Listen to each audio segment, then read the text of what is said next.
Alors mes amis, on va passer au montage des différentiels au bas haut. Donc vous avez les huiles 5000. Moi, comme c'est un diff avant, je vais utiliser en 5000. Donc j'avais utilisé la saison dernière, je vais continuer. Donc ça sera un Ultimate Racing. C'est pas trop cher, ça passe bien. Donc voilà. Après pour la fin, petite graisse aussi. La graisse aussi d'Ultimate. Donc voilà, on va utiliser un petit tournevis, une petite pince, et voilà. Alors c'est parti. Donc d'abord, j'utilise toujours les roulements, je le démonte et je lubrifie, je nettoie bien et je vais passer au montage. Donc je passe toujours d'abord les roulements parce que ça me permet de pas oublier. Vous allez voir après qu'à la fin, normalement on a la tendance de oublier les roulements. Donc un petit peu de graisse.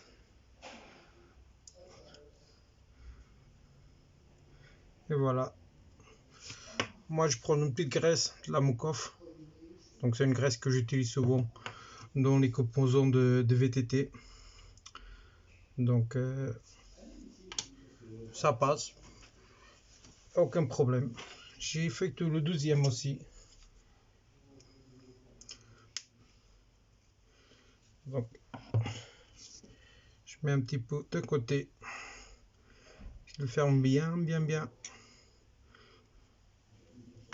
Et je refais le deuxième côté. Je referme. Hop. Et voilà. Mon roulement, elle est prêt au montage. Donc maintenant que les roulements ils sont prêts, je vais écarter ça. Je vais attaquer tout de suite la pose des roulements sur les bases. Donc mettez un roulement ici, l'autre roulement là.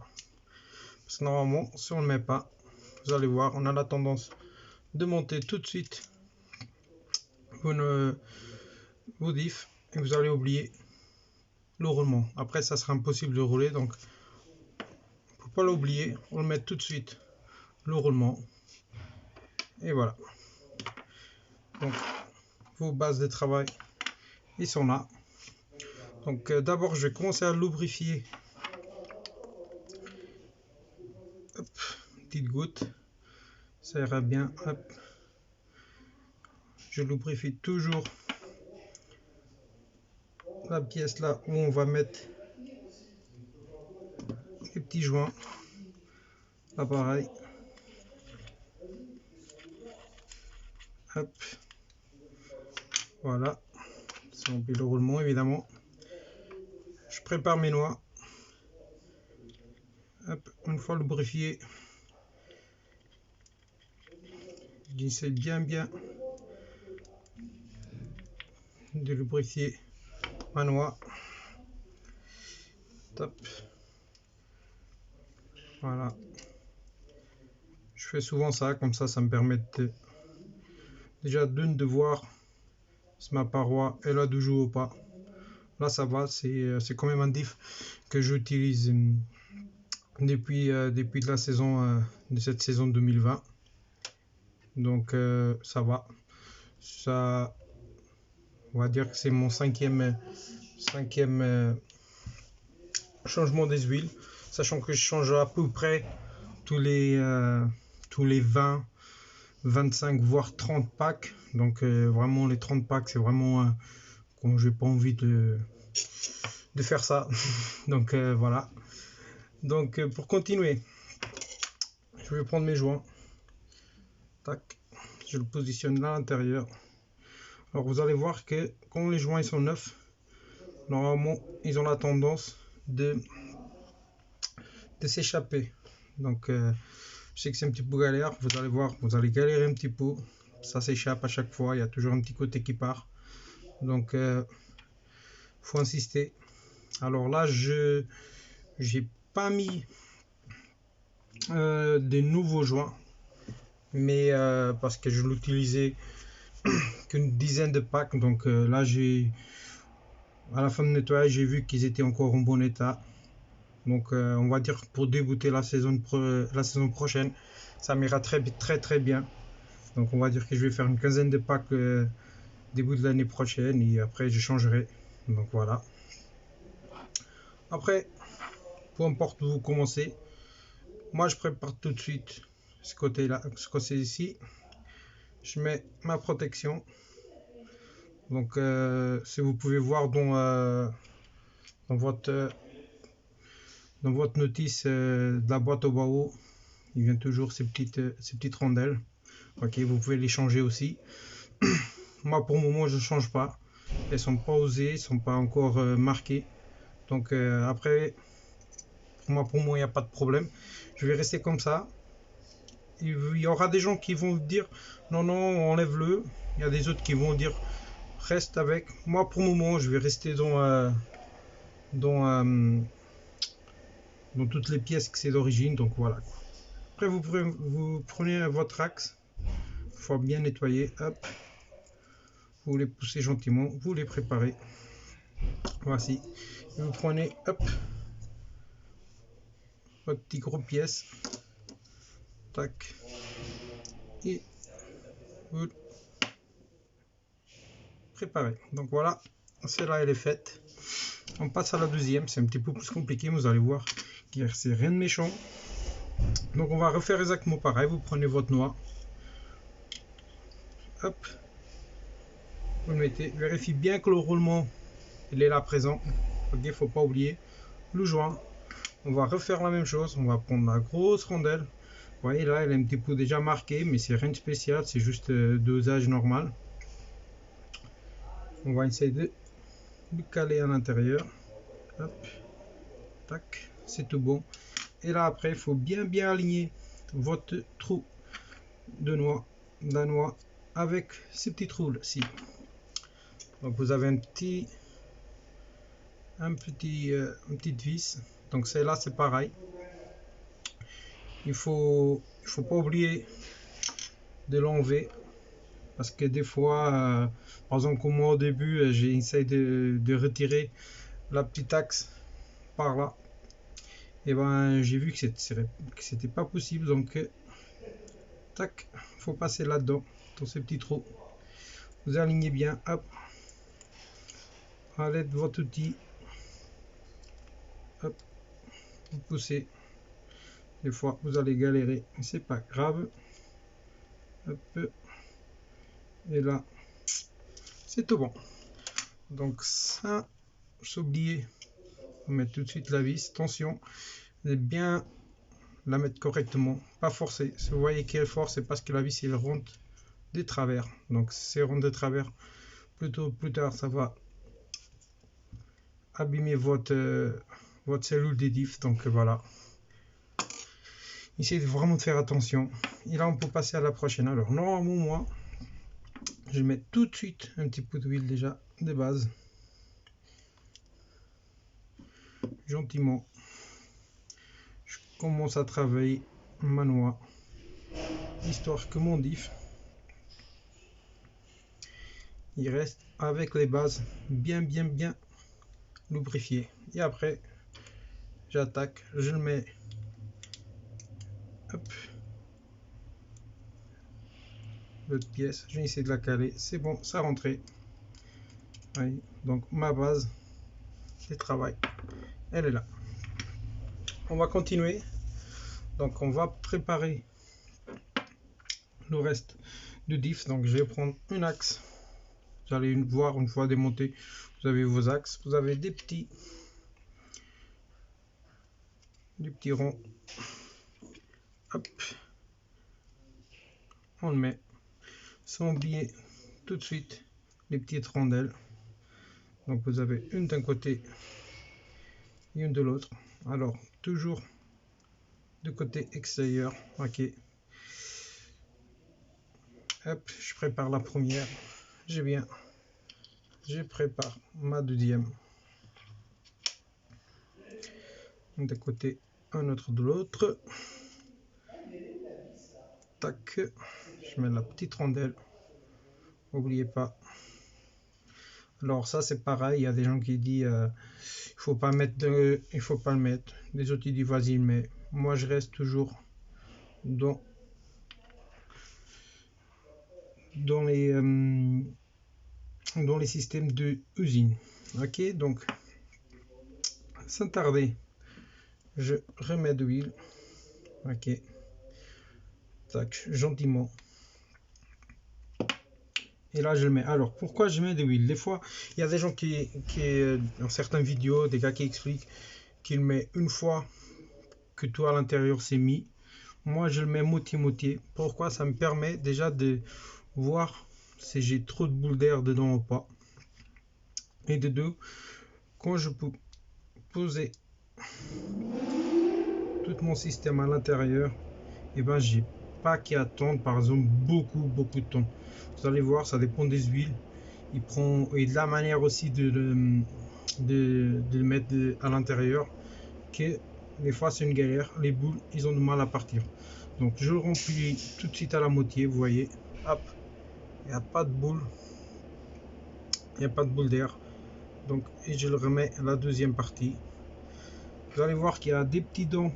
Donc votre axe, elle est taillée. Elle a une petite taille. Donc il faut bien l'assembler. Comme ça. Hop. Ça s'emboîte bien une sur l'autre. Tac, j'ai essayé de le chercher. Et voilà. Donc ça, c'est mon procès. Je le remets un petit peu d'huile. Après, là, c'est pareil. C'est au goût de la personne qui l'utilise.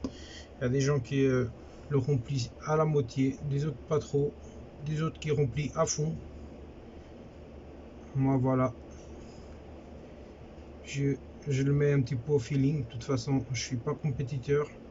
De toute façon, les gens qui ont des Obao, souvent, c'est pas des compétiteurs, c'est juste des gens qui aiment bien s'amuser un petit peu, des gens qui aiment bien profiter de RC.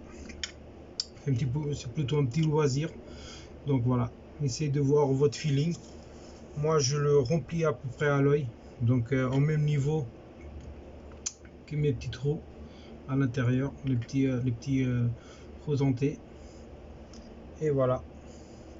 Après, savoir que l'huile il dilate aussi, donc pas non plus faire le déborder, ça ne sert à rien, ça va le compresser à l'intérieur et du coup ça peut abîmer aussi votre diff, donc pas la peine de le mettre en pression. Donc essayez de le mettre à votre feeling, mais pas non plus le mettre à rebord. Donc là vous avez votre petit joint aussi. Tac. Celui-là c'est un petit peu plus galère à le mettre parce qu'il a toujours la tendance de s'échapper. Et voilà, j'attends juste un petit peu que les boules d'air y partent. Je le fais tourner gentiment, vraiment gentiment, pour que je ramène gentiment les boules d'air d'en bas à haut. Il faut pas qu'ils fassent trop vite, sinon ils vont avoir la tendance que je ramène de l'air à l'intérieur. Donc je le fais tourner un petit peu, hop, ça s'emboîte bien là-dedans. On va dire que lui il glisse bien là-dedans. Je fais exactement pareil. Après chacun sa technique, attention. Hein.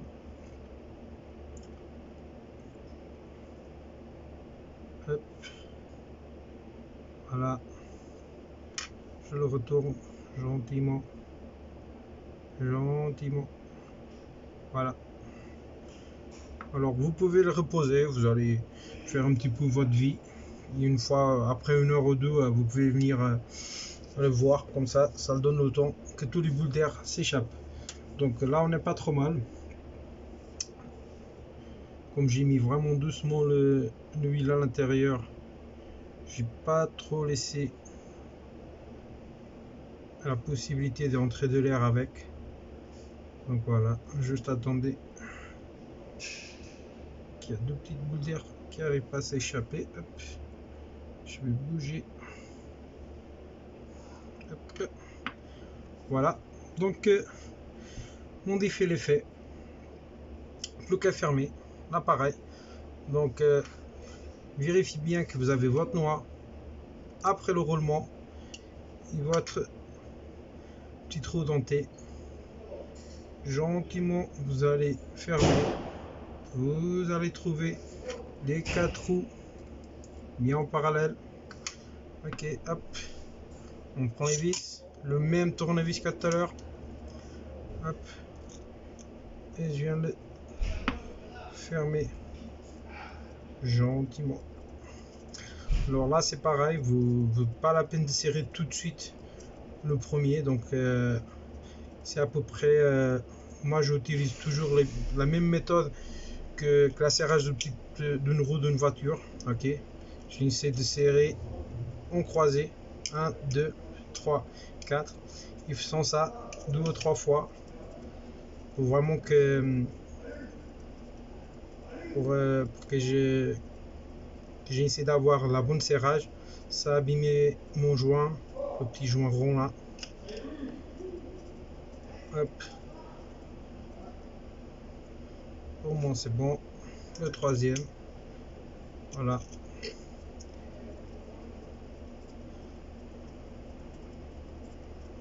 Hop.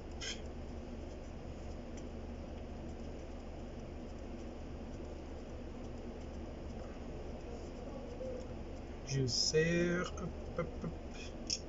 C'est bon pour le moment. Je refais la même chose. Pareil, si vous, c'est pas la peine de forcer. Quand vous commencez à tourner la vis, faites vraiment attention de pas abîmer votre pas de vis. C'est vraiment important parce que votre cellule de diff elle est en plastique. Donc faites attention de ne pas faire trop de force. Pareil, hop, bien serrer en croisé gentiment, hop, 2, hop, 3, et je viens chercher mon 4. Et voilà, c'est fait.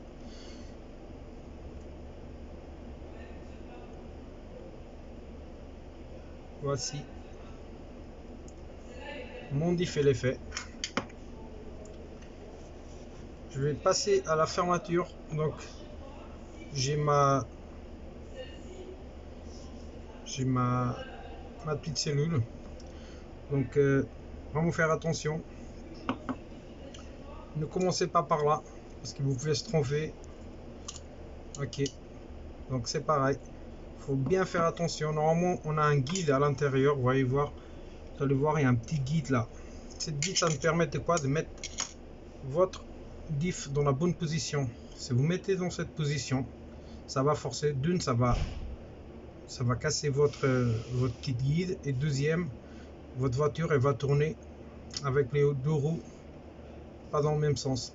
Ok, donc des fois il y a des cordes des diffs qui n'ont pas ces petits guides, donc des fois à la fin de montage on se trouve avec deux roues à tourner dans chaque sens. Donc là faut vraiment faire attention, on respecte ça. Hop, je l'emboîte ici. Ok, et là il marche nickel. Par contre si je tourne de ce côté, voyez, il y a un petit bruit, ça commence à abîmer. Ok, donc là c'est tout bon. Une autre pièce, on va passer à la fermeture. Donc c'est simple, je prends la graisse. Alors la graisse c'est pareil, chacun, vous pouvez prendre une petite graisse normale, Moukoff ou Motorex, peu importe. Ok, j'utilise celle-là, je la trouvais assez jolie. Je parlais avec mon vendeur, il m'a conseillé vraiment ces petites graisses. Donc je prends un bout de ma graisse et je les mets gentiment tout autour. Alors pas la peine de poser tout de suite d'un côté, hein, sinon ça va prendre plus de temps à le lubrifier. Donc c'est comme un petit roulement. Hop, je le mets tout au long de tous les dents. Ok, là c'est pareil, hein, pas la peine de aller passer tout autour. Ça ne sert absolument à rien. Parce qu'en fait, vous allez juste lubrifier. Hop. Le contact entre votre pignon à l'intérieur et votre, on va dire, votre couronne de l'autre côté, ok. Donc voilà, là c'est bien. Après c'est pareil, il y a des gens qui disent qu'il faut mettre beaucoup, des autres pas assez, des autres presque pas du tout, ok. J'essaie toujours de lubrifier au maximum. Honnêtement, pour moi c'est pas ça qui va me freiner la voiture, c'est pas ça qui va mettre de la résistance dans la traction. Donc voilà, je lubrifie au max comme ça. C'est mieux, pour moi c'est mieux lubrifier que pas assez. Donc je ferme, hop, elle est fermée. Je prends les deux vis, tac, tac, la même clé, même tournevis, pardon. Donc voilà. Donc le bien avec Obao, c'est que presque avec le même tournevis, on arrive à démonter toute la voiture.